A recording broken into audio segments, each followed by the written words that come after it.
The Arizona sun burned white and merciless over the open land. Heat shimmered across the dusty road as Sarah Nelson stood alone beside her trunk at Willow Creek Stage. The stagecoach that had brought her here was gone, leaving only the echo of hooves and a trail of dust drifting into the distance. She clutched a crumpled note in her trembling hand, the last thing her husband Thomas had left behind. Her breath hitched as she read it again, though she could have recited it by heart. Found a better opportunity. Don't try to follow. Sorry it ended this way. Thomas. The words burned more than the desert heat. Sarah pressed a shaking hand to her swollen belly, 6 months heavy with child. Her back ached, and the fear in her chest felt like something alive, crawling up her throat. Out here, a woman alone might as well be a ghost. The old station master Joe leaned out of the shade of the depot, his hat tilted low. "Ma'am, you been standing there near an hour now," he called gently. "Ain't no eastbound coach comin' till Thursday." Sarah swallowed the lump in her throat. "He's not coming back," she said quietly, her voice breaking. "He took the money, all of it." Joe's face softened. "I'm sorry, ma'am. Maybe we can send word to your folks?" "I left them in Boston," she said bitterly. "I left everything for 'em." The wind picked up, carrying dust and the faint sound of a wagon in the distance. Joe squinted toward the sound, shading his eyes. "Well, looks like luck might be sendin' us a visitor after all." A wagon appeared over the rise, 4 horses pulling a heavy load of supplies. The man driving it handled the reins with practiced ease. He was tall, broad-shouldered, and carried himself with the steady confidence of someone used to hard work and quiet responsibility. When he stopped, he climbed down in one smooth motion. His hat shadowed most of his face, but when he looked up, Sarah saw clear blue eyes that held more kindness than she expected from a stranger. "Didn't expect you in today, Lucas," Joe greeted. "Couldn't wait," the man replied, his voice deep and even. He nodded toward Sarah. "What's the trouble here?" "Mrs. Nelson's been left stranded," Joe said, glancing between them. Sarah straightened, trying to keep her dignity. "My husband left me," she admitted, forcing the words out. "I'll manage somehow." The stranger removed his hat respectfully. "Lucas Crawford, ma'am. Seems you're in some trouble." Sarah's chin lifted slightly. "It's only temporary."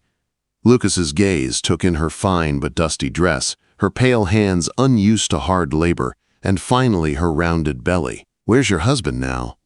Her lips trembled. "Gone west. He won't be coming back." Lucas looked at the note she handed him, his jaw tightened as he read. "That's not a husband," he said quietly. "That's a coward." The words hit something deep inside her. She nodded once, unable to speak. Joe shifted awkwardly. "Lucas runs the Circle C Ranch, 12 miles yonder. Big place, good man." Lucas gave him a look that silenced whatever Joe had planned to add. Then he turned back to Sarah. "Mrs. Nelson, I've got 2 young children at home. Lost their mother last winter. I've been trying to manage, but they need more than I can give them alone." He paused, choosing his words carefully. "My children need love, ma'am, and it seems you and your child might need a place to belong." Sarah blinked in disbelief. "Are you offering me a position?" "I'm offering a practical arrangement," he said simply. "You need shelter. I need help with my children. I'm not talking about romance, just survival, for all of us." Sarah looked out at the empty horizon. The thought of being alone in this wilderness terrified her, yet to accept the offer of a stranger, it was unthinkable. "You don't know me," she said softly. "I know enough," he replied. "You're a Boston schoolteacher who took a chance on the wrong man. You're scared, but you haven't given up. That's enough for me." Something in his steady voice broke through her fear. Slowly she nodded. "Very well, Mr. Crawford. I'll accept your offer." Lucas tipped his hat. "Then we'd best get you home." He lifted her trunk with one hand and helped her into the wagon. His touch was firm but gentle. As they started down the long dirt road toward his ranch, Sarah watched the barren land roll by, red dust, thorn bushes, and endless sky. "Do you regret it already?" she asked after a long silence. Lucas glanced her way. "No, ma'am, but I reckon you might once you see how much work's waitin' for you." She gave a faint smile. "I'm not afraid of hard work, Mr. Crawford." "Lucas," he corrected quietly. "If we're to live under the same roof, best get used to first names." The wagon crested a hill and Sarah caught her breath. Below stretched the Circle C Ranch, wide green pastures bordered by cottonwoods, a sturdy barn, and a two-story White House that seemed to rise proudly from the land. "This is yours?" she asked. "Was my father's? I just try not to ruin it." As they pulled up, two children burst out of the house. A boy of 7 with solemn eyes, and a girl of 4 whose laughter filled the yard. "Pa! You brought someone!" the girl cried, running to him. Then she stopped short, staring at Sarah's belly. "Is there a baby in there?" Lucas chuckled, lifting her onto his hip. "Yes, Lily. This is Mrs. Sarah Nelson. She'll be staying with us for a while." The boy, Daniel, stood quietly. "Is she going to be our new ma?" he asked bluntly. Sarah froze, but Lucas's voice was calm. "Mrs. Nelson needs our help, and we need hers. That's all for now." An older woman appeared in the doorway, wiping her hands on an apron. "About time you got back," she scolded good-naturedly. "These young ones been wearing me out." "Mrs. Abernathy," Lucas said, "this is Mrs. Nelson. She'll be taking over household duties." The woman gave Sarah a skeptical look. "Household duties? In her condition? Well, good luck to you both." As Mrs. Abernathy led her inside, Sarah took in the dusty furniture, the cluttered rooms, the air of quiet neglect. It was clear this house had missed a woman's touch. "I'll manage," she said quietly. By supper, she had swept the floors, prepared stew, and arranged the table. She sat opposite Lucas, acutely aware of the children watching her every move. "Mrs. Nelson used to teach school in Boston," Lucas said, breaking the silence. Lily's eyes brightened. "Can you teach me my letters?" Sarah smiled. "I'd love to." The little girl grinned, and even Daniel's serious face softened a little. That night, after the children slept, Sarah found herself in the kitchen, scrubbing dishes when Lucas stepped in. "You should rest," he said quietly. "You've done enough for one day." "My condition doesn't stop me from helping," she replied, then softened. "Forgive me, it's been quite a day." He poured her a cup of coffee. "No forgiveness needed. We made an arrangement, but that means you take care of yourself, too." She met his eyes.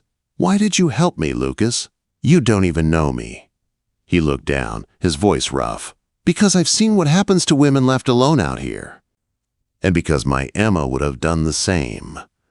The mention of his late wife silenced her. She looked away, her heart aching, not just for herself, but for the quiet sorrow in this man's voice. As she lay that night in a room that once belonged to another woman, Sarah placed a hand on her belly and whispered to her unborn child, "We're safe now." Outside, the desert wind moaned softly against the walls of Circle C Ranch.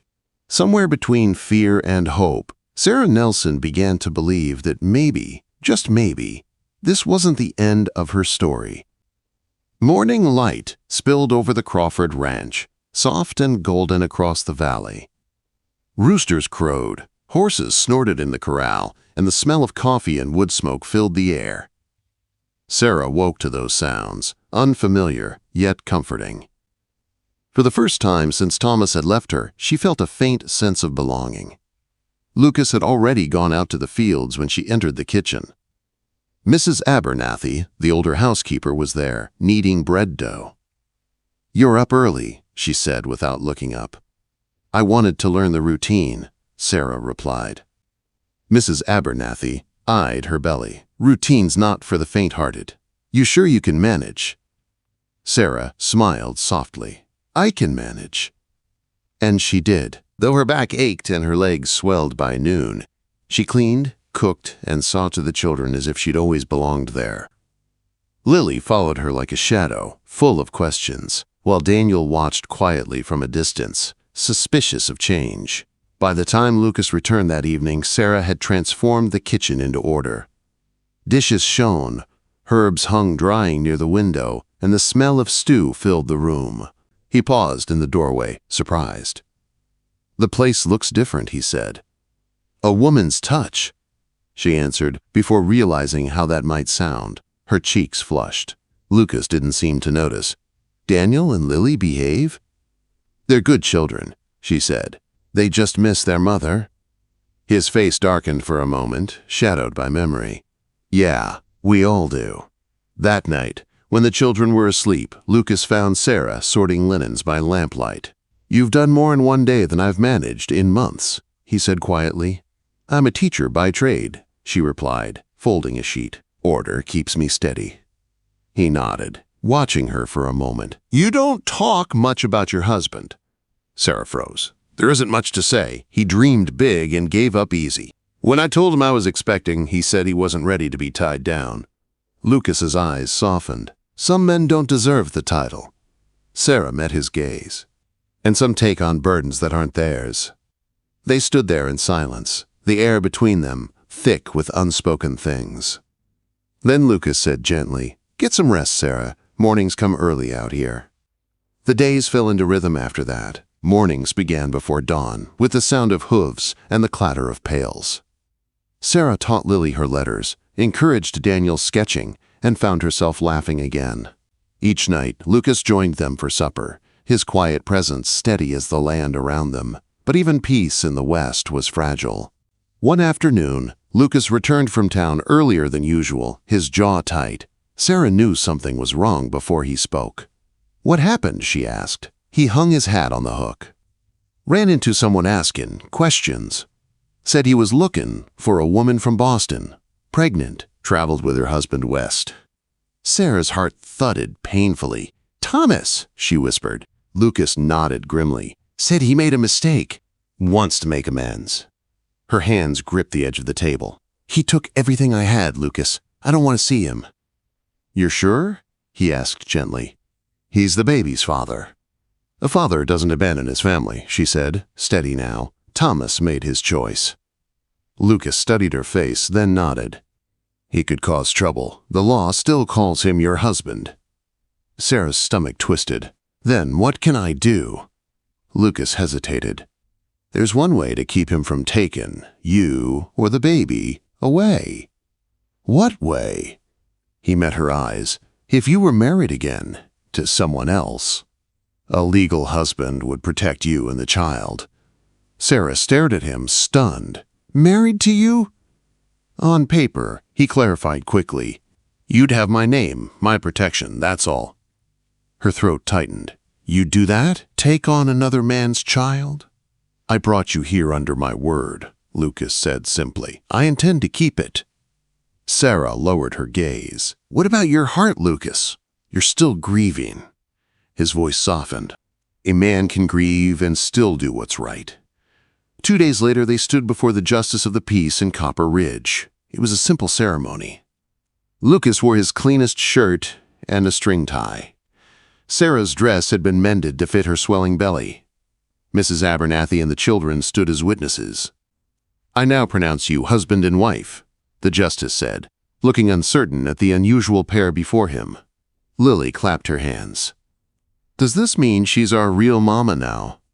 Sarah bent down, smiling through tears. It means I'll always take care of you, sweetheart. That night, after the children were asleep, Sarah sat alone in her room, staring at the gold band on her finger. It glimmered softly in the lamplight. She was married again, but this time it felt different. Quiet, steady, safe.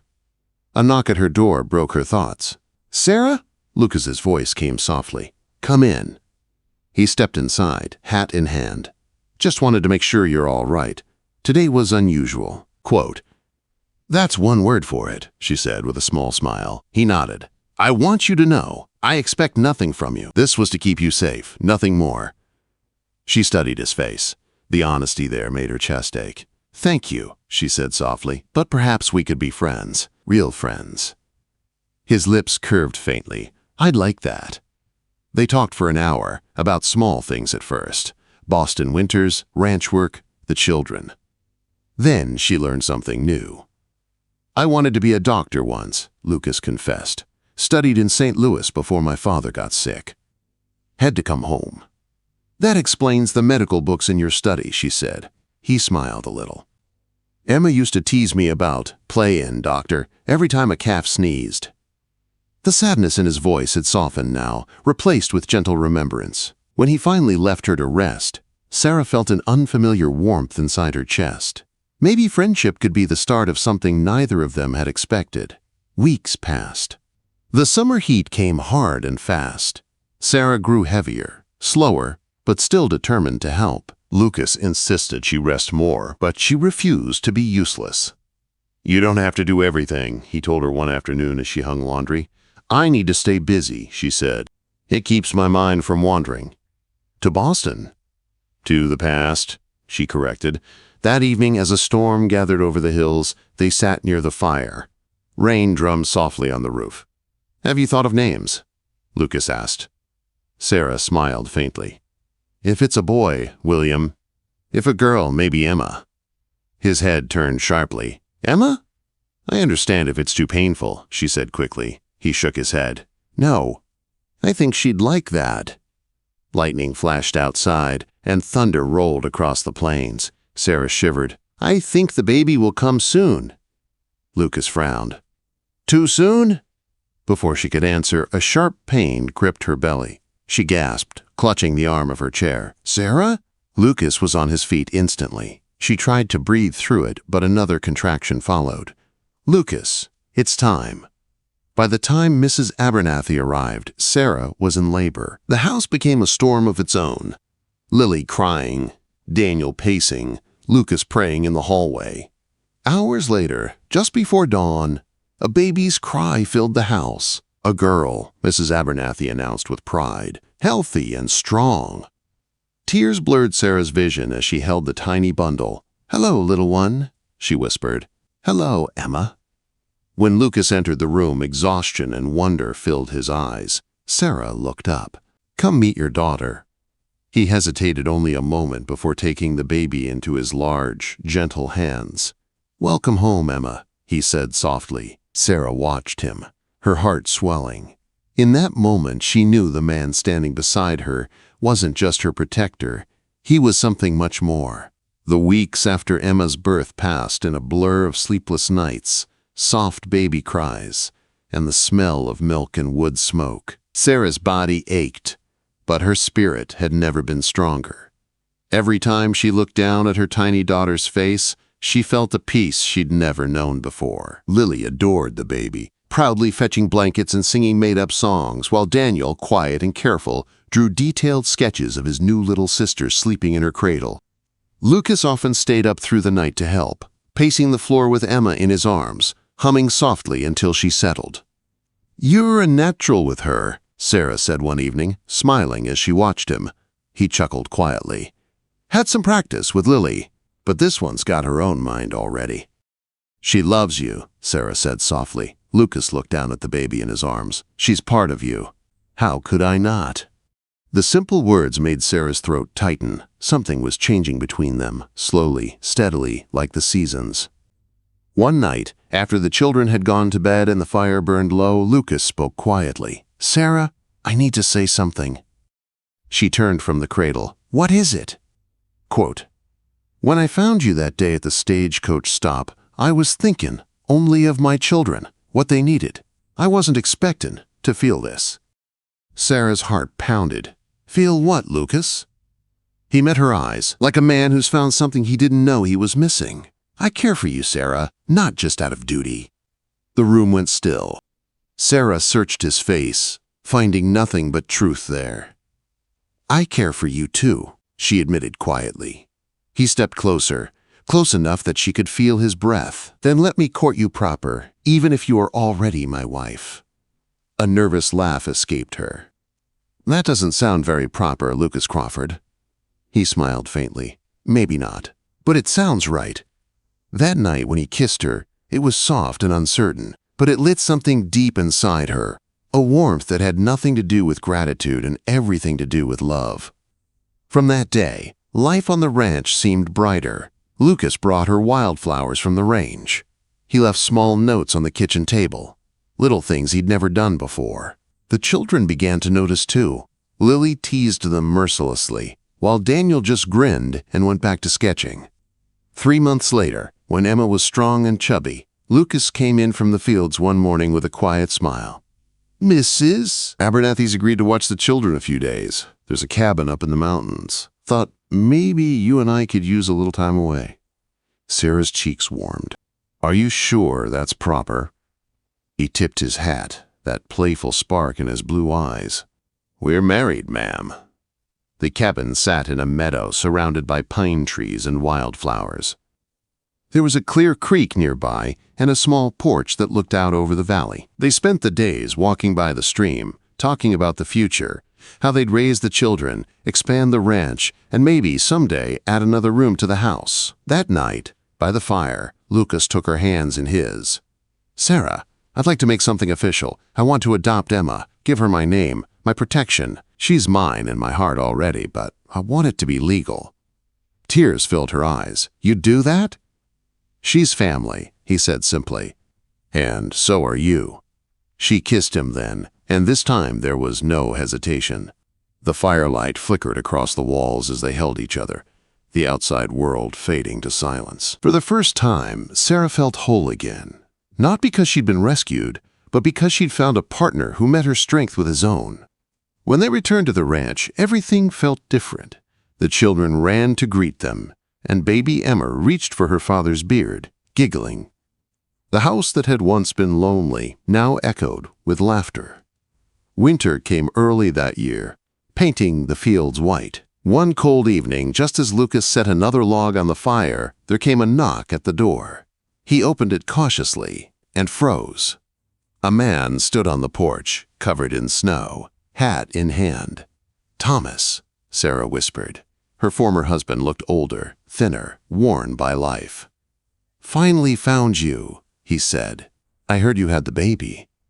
Lucas's voice was calm but cold. "You need to leave."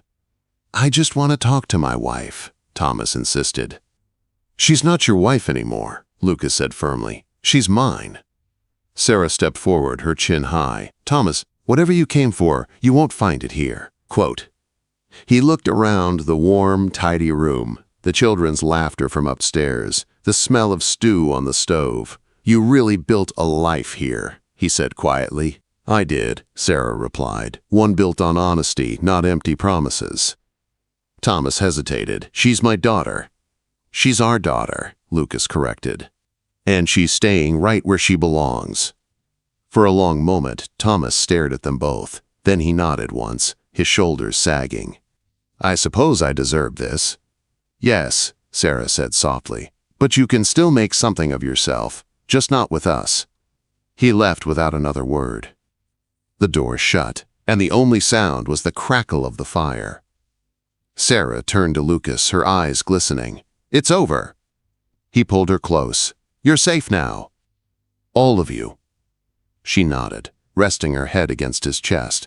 "For the first time in a long while, I truly believe that." Time passed. The seasons changed. Circle C Ranch grew, the family grew, and love settled over them like sunlight on open land.